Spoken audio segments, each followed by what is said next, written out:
Hi friends, Karthik தீபம் சீரியலை பற்றி தான் நம்ம இந்த வீடியோக்குள்ளே பார்க்க போகிறோம். வாங்க நம்ம வீடியோக்குள்ளே போகலாம்.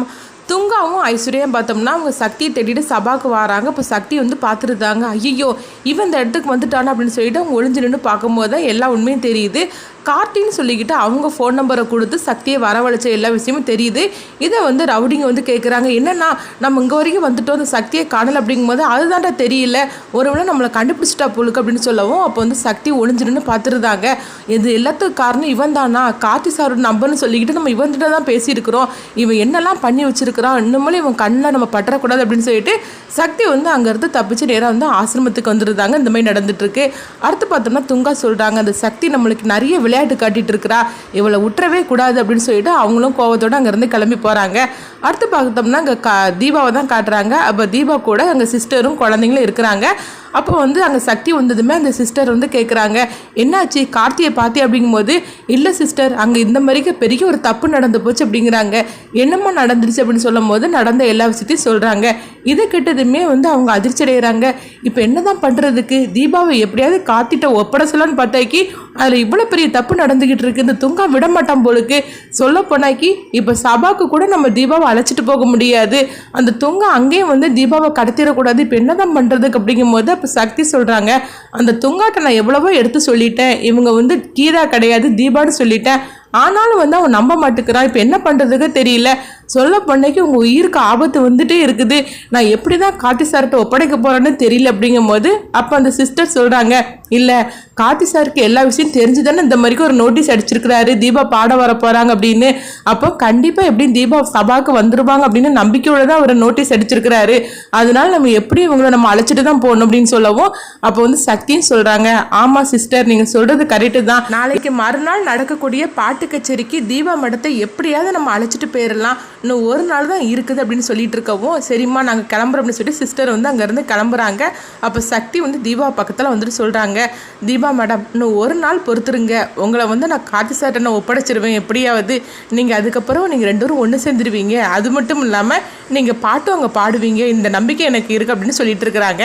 அடுத்து பார்த்தோம்னா அங்கே கார்த்தியை தான் காட்டுறாங்க. கார்த்தியும் அருணும் காரில் வந்துட்டு இருக்கும்போது இப்போ அருண் சொல்கிறாங்க, எனக்கு இப்போ கொஞ்சம் கொஞ்சமாக நம்பிக்கை வந்துட்டு இருக்குது, எப்படியும் தீபாவை கண்டுபிடிச்சலான்னு சொல்லிட்டு எனக்கு நம்பிக்கை வந்துருச்சு அப்படின்னு சொல்லும் போது, நம்ம இத்தனை நோட்டீஸ் ஒட்டி இருக்கிறோம், யாராவது ஒருத்தராவது நம்மளுக்கு ஃபோன் பண்ண மாட்டாங்களா, எப்படியும் தீபாவை கண்டுபிடிச்சிடலாங்க அப்படி கார்த்தி அப்படின்னு சொல்லிட்டு இருக்கும்போது இப்போ கார்த்தி சொல்கிறாங்க, ஆமாம் இது எல்லாமே வந்து அம்மா செய்த வேலை தான், அம்மாவுக்காக கண்டிப்பாக வந்து தீபா வந்துடணும் அப்படின்னு சொல்லிட்டு கார்த்தி சொல்லிட்டு இருக்கும்போது திடீர்னு பார்த்தோம்னா எதுக்கு ஒரு கார் வருது, அந்த கார் வந்து ஸ்டாப் பண்ணி பார்க்குறாங்க. பார்த்தோம்னா துங்கா வராங்க.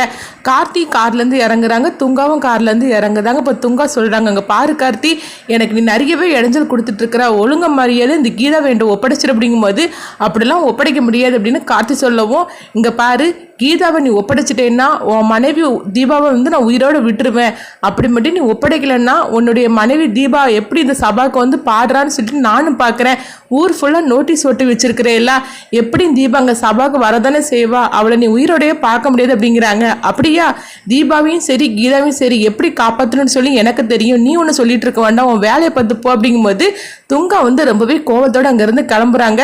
இவங்க 3 வரையும் நான் விட்டுறக்கூடாது அப்படின்னு சொல்லிட்டு அவங்க ரொம்பவே கோவத்தோட கிளம்புறாங்க. இந்த மாதிரி நடந்துட்டு இருக்கு. அடுத்து பார்த்தோம்னா கார்த்தி எங்க வீட்டுக்கு வந்துருந்தாங்க. இப்போ அபிராமி சொல்றாங்க, ரொம்ப டயர்டா இருக்கு அப்படிங்கும்போது, ஏமா நீங்க இந்த மாதிரிக்கெல்லாம் நீங்க வந்து போஸ்டர் ஒட்டிட்டு இருக்கிறீங்க, உங்களுக்கே உடம்பு சரியில்லை, எதுக்காக நீங்க இதெல்லாம் பண்றீங்க, அதான் நாங்க இருக்கோம்ல அப்படிங்கும்போது, என்ன கார்த்தி இந்த மாதிரி சொல்லிட்டு இருக்க, என் மருமகளுக்காக நான் என்னனாலும் பண்ணுவேன், சொல்ல போனா என் உயிரே கொடுக்க துணிஞ்சிட்டேன், அதுக்கப்புறமா இந்த போஸ்டர் ஒட்டுல எனக்கு பெரிய விஷயமே கிடையாது, அது பழக்கமில்லாத வேலையை, அதனாலதான் கொஞ்சம் டயர்ட் ஆகி போச்சு அப்படிங்கிறாங்க. அப்போ தர்மலிங்கமும் சொல்கிறாங்க, மாப்பிள்ளை கூட்டம் இருக்கிற எல்லா இடத்துலையும் போஸ்டர் ஒட்டியாச்சு அப்படிங்கும்போது, ஏன் மாமா நீங்களும் கிடந்து கஷ்டப்படுறீங்க அப்படிங்கும்போது, என் பொண்ணை காப்பாற்றணும், என் பொண்ணை எப்படியாவது வந்து சபாவுக்கு வரவழைக்கணும், அதுக்காக இந்த கஷ்டமெல்லாம் என்னன்னாலும் நான் பையனாக தயாராக இருக்கிற மாப்பிள்ளை அப்படிங்கிறாங்க. அடுத்து வந்து கார்த்தி வந்து உங்கள் ரூமுக்கு வராங்க. ரூமுக்கு வந்துட்டு அவங்க தீபா பற்றியே நினச்சிக்கிட்டே இருக்கிறாங்க. தீபா வந்து பாட்டு பாடினதையும் தீபா கூட ரொமான்ஸாக இருந்தது எல்லாத்தையும் நினச்சி பார்த்துட்டு இருக்கிறாங்க. அந்த நேரத்தில் அங்கே கீதா வராங்க. சார் நான் உள்ளே வரட்டுமான்னு கேட்கும்போது, வாங்க கீதா அப்படிங்கிறாங்க. அப்போ வந்து கீதா கேட்குறாங்க, சார் எனக்கு ஒரு டவுட்டாக இருக்குது அப்படிங்கும்போது, என்ன கீதா அப்படிங்கவும், இல்லை இந்த அளவுக்கு நீங்கள் எல்லாருமே கஷ்டப்பட்டுட்டு இருக்கிறீங்க, ஆனால் தீபா வந்து வருவாங்களா மாட்டாங்களான்னு எனக்கு ஒரு டவுட் இருக்குது அப்படிங்கிறாங்க. ஏன் கீதா அப்படி சொல்கிறீங்க அப்படிங்கும்போது, ஆமாம் தீபா எந்த சூழ்நிலை இப்போ எப்படி இருக்காங்களோ எனக்கு தெரியல, அப்படி இருக்கும்போது அவங்க வந்து பாட்டு பாடுறதுக்காக சபாவுக்கு வருவாங்களா? சப்போஸ் அவங்க மட்டும் வரலன்னா என்ன ஆகுறதுக்கு? ஏன்னா ஆடியன்ஸ் எல்லாருமே வந்துருவாங்க. அப்படி இருக்கும்போது தீபா பாட்டு பாட வரலன்னா பெரிய பிரச்சனையாயிருமே அப்படின்னு சொல்லும்போது அப்போ வந்து கார்த்தி சொல்கிறாங்க, இல்லை கண்டிப்பாக தீபா வருவாங்க அப்படிங்கிறாங்க. அப்படி மட்டும் வரலன்னா என்ன பண்ணுதுக்கு அப்படிங்கும்போது, அப்படி வரலன்னா நான் அதுக்கு ஒரு திட்டம் வச்சிருக்கேன் அப்படிங்கிறாங்க. என்ன திட்டம் சார் அப்படிங்கும்போது, தீபாவுக்கு பதில் நீங்கள் தான் வந்து அங்கே பாட்டு பாடணும் அப்படிங்கிறாங்க. இதை கிட்டதுமே கீதா அதிர்ச்சி அடைகிறாங்க. என்ன சார் சொல்லிட்டு இருக்கீங்க? எனக்கு பாட்டுனால என்னன்னே தெரியாது, நீங்கள் என்ன போய் பாட சொல்கிறீங்க அப்படிங்கும்போது, இல்லை கண்டிப்பாக தீபா வந்துருவா, வரலனா தான் நீங்கள் வந்து பாட்டு பாடணும். அவங்க பாடின பாட்டு எல்லாமே வந்து கேசட் என்று இருக்குதுன்னு நான் உங்ககிட்ட காட்டுதேன், நீங்கள் வந்து அதை வச்சு ப்ராக்டிஸ் பண்ணிக்கோங்க அப்படிங்கிறாங்க. ஆனாலும் கீதா சொல்கிறாங்க, எனக்கு கொஞ்சம் பயமாக இருக்குது அப்படிங்கும்போது, நீங்கள் ஒன்றும் பயப்படாதீங்க அப்படிங்கிறாங்க.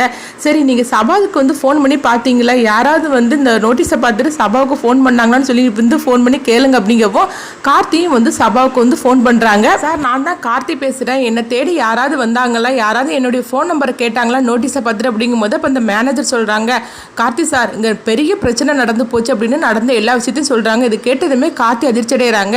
சரி அந்த துங்காவோட வேற யாராவது வந்தாங்களா அப்படிங்கும்போது ஆமாம் ஒரு பொண்ணு வந்தாங்க அப்படிங்கிறாங்க. இது கேட்டதுமே கார்த்திக்கு தெரிஞ்சு போச்சுது துங்காவோட ஐஸ்வர்யா தான் வந்திருக்கிறா.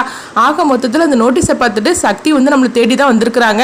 ஆனால் அந்த துங்காவால தான் எல்லாமே வந்து கெட்டு போச்சு அப்படின்னு சொல்லிக்கிட்டு கார்த்திக்கு தெரிய வருது. இப்போ இந்த விஷயத்த கீதாட்ட சொல்கிறாங்க. ஐஸ்வர்யா அண்ணி எதுக்காக வந்து துங்காவு கூட கை கோர்த்து இந்த மாதிரிலாம் பண்ணிட்டு இருக்காங்களோ தெரியல. ஆக மொத்தத்தில் அவங்களுக்கு தீபா வந்து உயிரோடு இருக்கக்கூடாது அப்படின்னு சொல்லி நினைக்கிறாங்க. அதனால தான் துங்காவோட இந்த மாதிரிலாம் அவங்க பண்ணிட்டு இருக்கிறாங்க. எனக்கு தெரிஞ்ச அன்னைக்கு என்னமோ நடந்திருக்குது மலை மேலே. தீபா, ரம்யா, அப்புறம் ரியா, ஐஸ்வர்யாவும் 4 பேர் இருந்திருக்கிறாங்க. இந்த 4 பேருக்கு வந்து ஏதோ ஒன்று நடந்திருக்குது. அந்த ஒரு விஷயம் வந்து என்னன்னு சொல்லி நம்ம கண்டுபிடிச்சிட்டோம்னா ஐஸ்வர்யா அண்ணி எதுக்காக தீபாவை வந்து பழி வாங்குறதுக்காக அலையிறாங்கன்னு சொல்லி தெரிஞ்சிடும் அப்படிங்கிறாங்க. இப்போ என்ன பண்ணலாம் அப்படிங்கும்போது அப்போ கார்த்தி சொல்கிறாங்க, நீங்கள் தீபா மாதிரிக்கு வேஷம் போட்டுட்டு நாளைக்கு வாங்க, அப்போ உங்களை பார்த்தாக்கி கண்டிப்பாக வந்து ஐஸ்வர்யா அண்ணி உண்மையை சொல்லிடுவாங்க அப்படிங்க. கீதாவும் ஒத்துக்கிட்டு பார்த்தோம்னா தீபா மாதிரிக்கு அவங்க வேஷத்தை போட்டுட்டு வராங்க. இந்த மாதிரி தான் இந்த எபிசோட எடுத்துகிட்டு போகிறாங்க. அடுத்து என்னன்னு சொல்லி நம்மள வெயிட் பண்ணி பார்க்கலாம். தீபா மாதிரிக்கு பார்த்ததுமே ஐஸ்வர்யா வந்து உண்மையை சொல்லிடுவாங்களா? அடுத்ததான் அந்த கதை என்ன மாதிரி கொண்டுட்டு போகிறாங்கன்னு சொல்லி நம்மளும் வெயிட் பண்ணி பார்க்கலாம்.